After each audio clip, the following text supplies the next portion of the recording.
Hi everyone, it's me again, and Squish Gang is present and covered in a hoodie. And today we're going to be talking about the return, like the actual legitimate return of Sienna Mae Gomez on TikTok. There will be timestamps down below with the chapters and sections of the videos because we're going to get into a little bit of housekeeping. And also I would like to thank my patrons, bless your souls, especially in this hard time. Now, quickly with the housekeeping, if this looks funny, I don't know what to do because usually I color correct on Sony Vegas. My computer broke, so I quickly replaced it with a MacBook I couldn't afford that was at the Costco by my house. So I can't buy things like Final Cut Pro to actually be able to fix things like the way that I want to. Sony Vegas does not run on Mac, so my license doesn't work. And yeah, everything's awful. Happy birthday month to me. My birthday's in like 2 weeks and I get to do nothing because I had to get a Mac to continue my master's program because my computer literally doesn't turn on. A guy came to my house to repair it and made it more broken. Great things are going great. Like, comment, subscribe, Amazon wishlist, Patreon, all that kind of stuff is down below. I do want to do some points for this video. Everything I'm saying is alleged. Everything. I don't know anything. I wasn't there. And trigger warnings, of course. We're going to have sexual assault, coercion, and manipulation. Same as, unfortunately, all of my Sienna Mae videos, it seems. Now look at me again, reporting on Sienna Mae. I just feel like she's so interesting to talk about on a rhetoric perspective because she just goes so much against everything that you would typically associate in rhetoric and would assume that someone should, quote unquote, should be doing online. So I just feel like she's a very interesting case and a person to look into. Sienna Mae and her team are coming back this time through a new guise. Rather than try to pretend the Jack Wright narrative didn't happen, or that everything is a lie, or that they're attacking someone of color, because that was the sentiment that she approached in her blog post, that it is simply the internet enacting the ever so toxic cancel culture on her.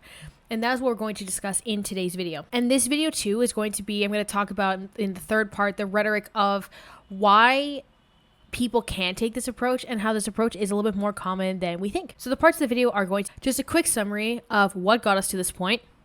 Part 2 will be the actual recent comeback that we're going to discuss. And 3 is that rhetoric perspective. So I want to try to make this video a little bit shorter, especially because I don't know how to use a video editor on this Mac. So let's get right into the show. So we're going to get into what got us here. Late 2020, Jack Wright's brother put out a tweet regarding just kind of Jack Wright being in a dangerous position with someone that he knows. And it was implying Sienna Mae and the alleged tendencies that she had towards Jack Wright. Jack then retweeted the tweet and interacted with it, and others brought up their own experiences with Sienna Mae. Tweets were eventually deleted as the families discussed settling everything offline. In summer 2021, Sienna Mae releases not one, but 2 videos essentially saying that the allegations are disgusting misrepresentations of her character, and the events were just someone trying to take her down.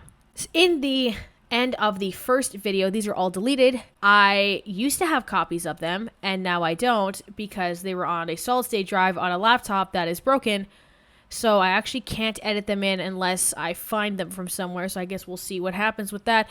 But she says that she challenges someone to upload footage. And if you want to see more, I have 2 videos on Sienna Mae since this whole thing has kind of come down. Watch those videos because I can actually have clips from those videos because I don't have access to them anymore. Like I said, we're having a hard time because as I'm thinking, I'm like, man, I'm gonna have a hard time with this. Late 2020, the tweets came out. I don't know if I said summer, but I said summer by accident. Late 2020, the tweets came out. In the summer 2021, Sienna Mae makes the videos. She's saying that she challenges someone to upload proof, and if they don't want to upload it themselves, to send it to her, and she will upload it herself. One of Jack Wright's friends then uploads the infamous couch TikTok. I cannot put the couch TikTok in because last time I tried to do that, someone completely unrelated to this immediately copyright striked me. So, or copyright claimed my entire video. So I'll put a picture, I guess, of a section of it, I suppose. Once Sienna Mae, the second of the 2 videos mentioned prior is Sienna Mae reacting to this TikTok coming out and essentially saying that, like, I had my hand on his leg and it was consensual and blah, blah, blah, despite the fact that you can see that allegedly Jack Wright is passed out on the couch. Then Sienna Mae takes a month-long hiatus from the internet. That is it. 1 month. And comes back with the infamous dance apology video, which friend of the channel, Mr. Beard, made a really, really good video on where they remade the dance. I attempted to remake the dance at the beginning of my first Sienna Mae video and blew up my back. So then everything kind of supposedly goes back to normal. Sienna Mae keeps uploading her body checking, so-called body positivity TikToks, and just kind of goes about her life. And then January 2022, Jack Wright comes out with his video about his side of the story, where he discusses in-depth naming names and everything, describes the whole timeline of the situation, experiences with Sienna Mae, and many more beyond just that TikTok and things that the audiences had seen. Sienna Mae then makes this blog post about being freshly 18 and trying to dismiss her behaviors given the fact that she is now an adult, which I discussed in my original Sienna Mae video. If you want a more comprehensive timeline, those two videos are what you're looking for. She has a hiatus from essentially January to March, where she appears on the BFFs podcast with Josh Richards and Dave Portnoy, and then is on a hiatus again. Was on a hiatus until about late last week, which I would assume, I guess, would be like late May. I have to check like the actual dates of the TikToks. My life has been in shambles since my computer exploded. So she essentially had been off for 2 months until now. And now we'll get into part 2, which is that comeback. So Sienna Mae comes back with this upload on both TikTok and YouTube. It was obviously filmed for TikTok because the aspect ratio when you go on YouTube is all kinds of wacky. Now, it is a song that says I can't play because I'll get claimed, which would I assume was her whole purpose. Okay, but why is the video age restricted on YouTube? Oh my god, what? But it just says, oh, they're trying to cancel me. What? Do. Like that kind of thing. So it's just like blaming the whole, like saying that people were just trying to cancel her. That was the purpose of the whole song, and that is what they were going for in the claims that they were making. So with that in mind, Sienna Mae then just goes on to make kind of like screw the haters type TikToks, and immediately back to the body checking content that I love. And that is sarcasm, by the way, for all intents and purposes. Sienna Mae bothers me because it's this weird cycle of compliment fishing from whatever side she feels like compliment fishing on at the time. Because she's like, look at how pretty and skinny I am. Until the day that I don't feel pretty and skinny, then we need to unite under not feeling pretty and skinny. It's weird. It's weird. And I know that's like not necessarily like part of the conversation necessarily in this circumstance. But as I increasingly have to rewatch her content to keep making videos, it just bothers me a little bit more each time, I suppose. All right, besties. So another update, because I'm in my editing cave right now anyways.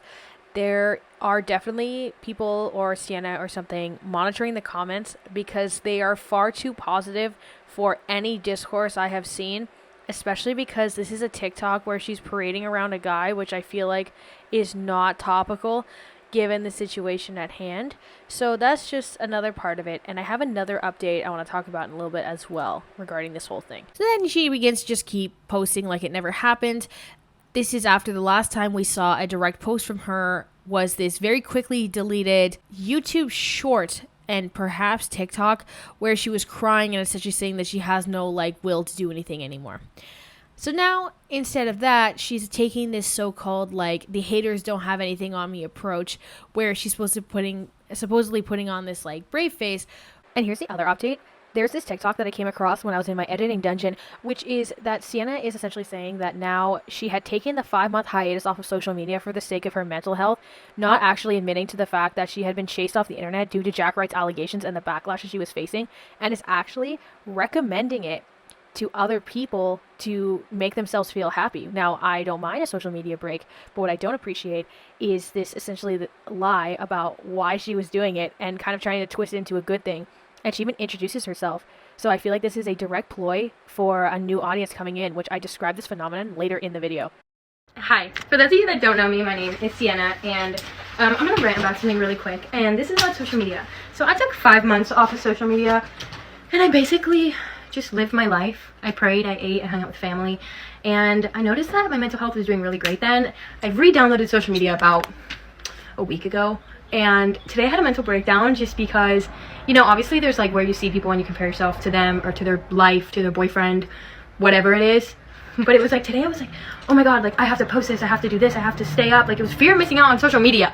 And this is it. I just wanted to let you know that if you have this feeling, I have it too, and it fucking sucks. And there's so much more real shit in the world out there, like actual shit that's actually happening, and social media is like this much of actual life. So Imagine being able to just take 5 months off of your job. Like, I wish that could be me. I have 2 jobs and I'm in my 9th consecutive semester of college, bro.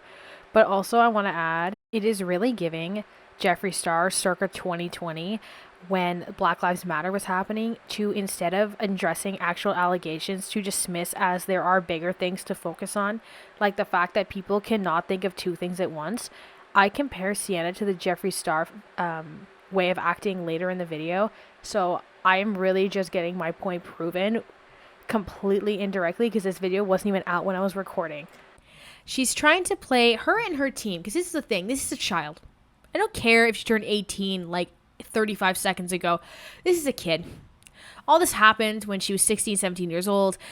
She got into fame when she was 16, 17 years old. There is a team around her. You can see by that forensic specialist with his cringe video and that godforsaken lawyer who I did not have kind words for in my last video. Those are the people, along with, I would assume, a PR manager, a media manager, etc., that are trying to keep her career up to line their pockets, allegedly, and are just trying to find any sort of narrative that they can swing the opposite direction of the public perception of Sienna. So yeah, that's how that be working, and that is where we are right now.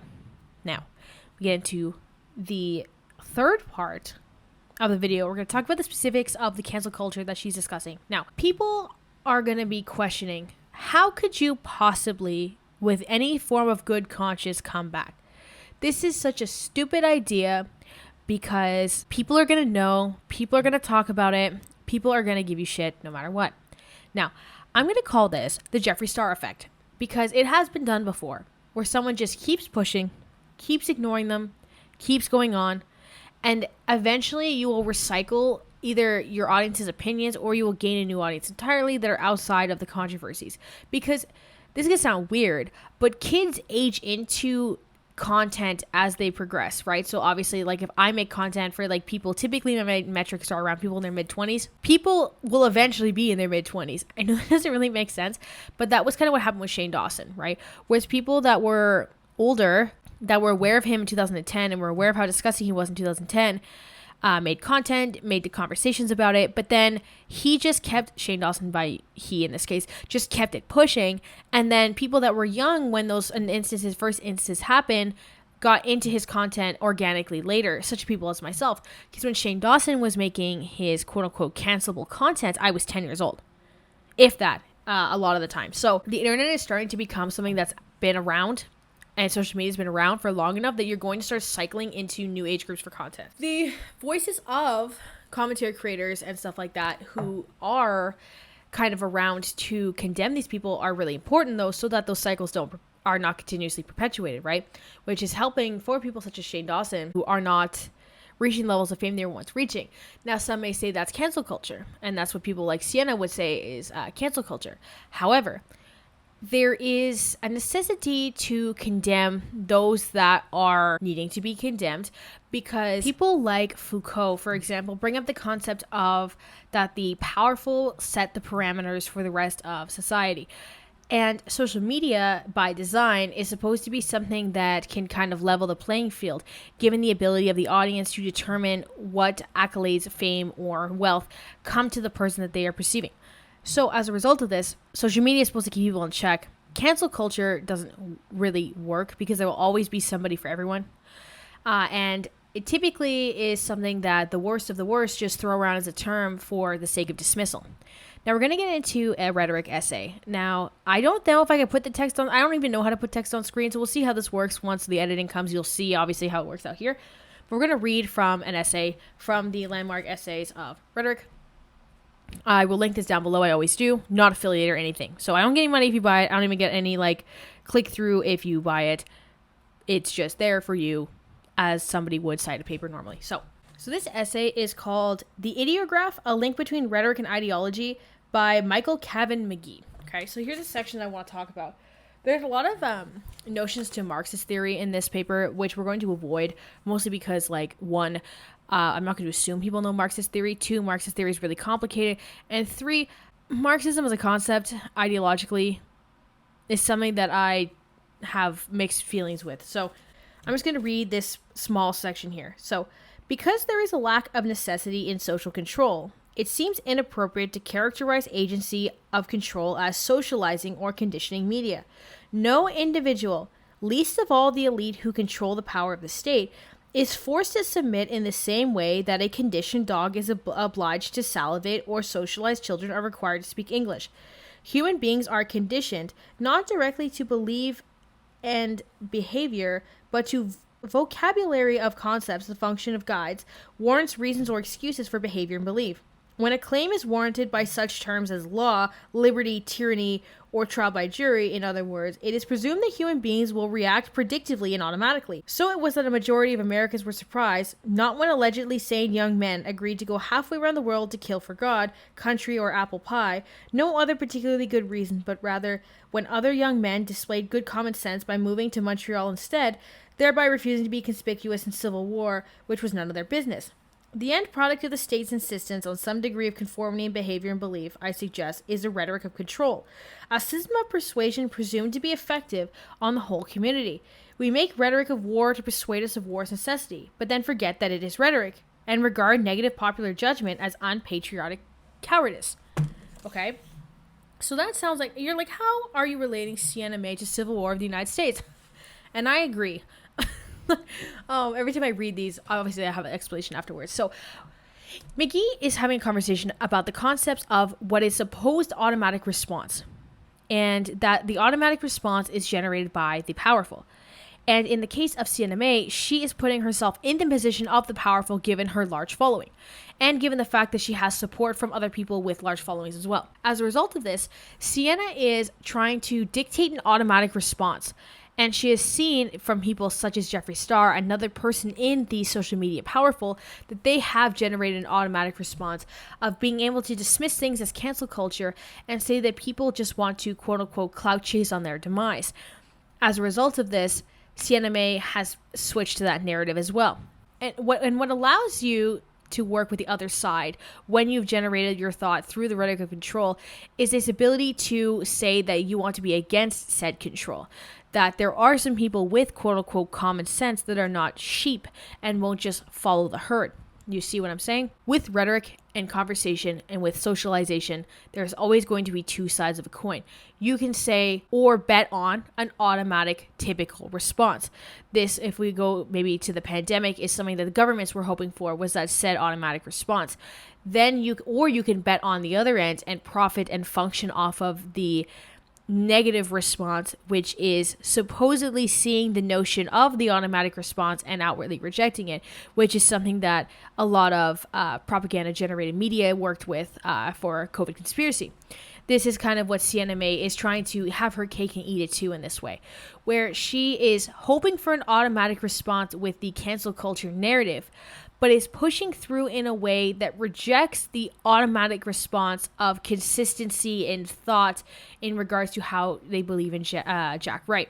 That is why this is such a unique circumstance, because if we look back to the Jeffree Star effect, while he was similarly dodging cancel culture, he was not going outwardly against his accusers for such as the Insider article, right? He wasn't outwardly denouncing them, so he wasn't trying to reject the automatic response, but then also function within the automatic response.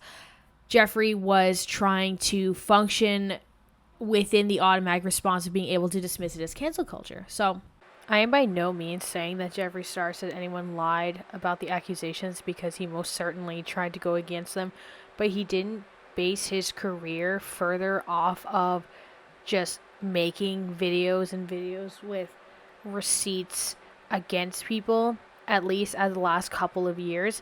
If we go back to the Bi Sister scandal, he refused to do that with James Charles, for example. Sienna Mae is building off of the idea that Jack Wright is a liar, thus you need to pity me. So that's where the difference is, at least in my opinion. That is something that you want to keep in mind with just the way that people perceive social media, right?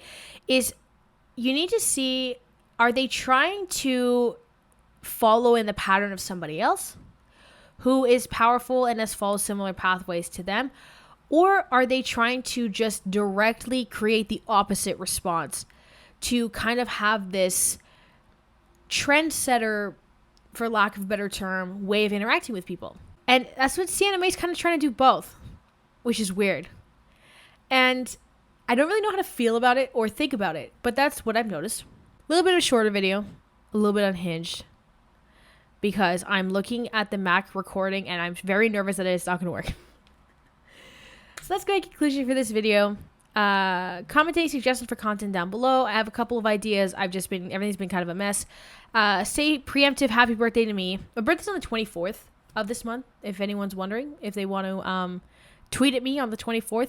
Suggest maybe we could do a live stream or something too, like around that same time or whatever. Yeah, so happy preemptive birthday to me for this unhinged video. My first recorded return since my laptop exploded. And you guys have a great day. Bye. Je slay, tu slay, il, elle slay, nous slayons, vous slayez, ils, elles slay.